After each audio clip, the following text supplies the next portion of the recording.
শেষ রোজার দিনে প্রাকৃতিক সৌন্দর্যের মধ্যে আমরা এইভাবে ইফতার করবো কখনো কল্পনাও করিনি। আসসালামু আলাইকুম বন্ধুরা, তো চলো গল্পের শুরুটা শুরু থেকেই করা যাক। আমরা ইফতারের জন্য সর্বপ্রথম হাজির হলাম মিষ্টির দোকানে কিছু মিষ্টি কিনতে, আর এদিকে মামুনকে দেখছি কিছু ফল কিনে নিয়ে চলে এসেছে আমাদের সামনে। তাই আমরা ইফতারের সব জিনিসপত্র নিয়ে হাজির হয়ে গেলাম জঙ্গিপুর পেট্রোল পাম্পে, কারণ এখানে অনেক খোঁজাখুঁজির পর এর থেকে আর ভালো জায়গা আমরা খুঁজে পেলাম না। আর এখানে এসে আমরা প্রথমে ফলগুলো ধুয়ে নিলাম, আর সামাদ এইভাবে ফলের উপরে জল দিচ্ছিল, মনে হয় ওই যে আগে জন্মে ফলওয়ালা ছিল। আর এইভাবে যে আমাদেরকে ইফতার করতে হবে আমরা কখনো ভাবিনি। আর এই যে পেপারগুলো দেখছো এগুলো আমরা দোকান থেকে চেয়ে চেয়ে আনলাম।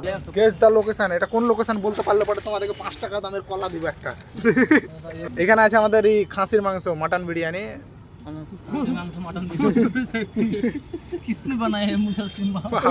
আমাদের ইফতারের টাইম হয়ে এসেছে। আজান হচ্ছে।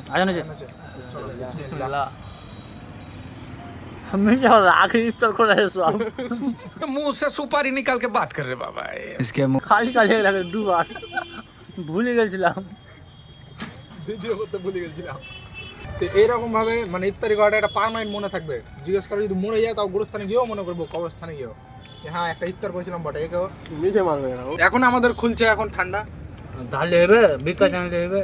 এটা কি ড্রিঙ্ক, ওটার নাম কি? এটা ম্যাঙ্গো ফ্রুটি। পাক্কা মাছ আছে যাবো। তুমি যেভাবে বোতলটা খুললে তোমাকে দেখে লাগছে যে তুমি কোড়া পাড়ার কাস্টমার। সেই বোতল নাই ননি, এটা কুরান মালা।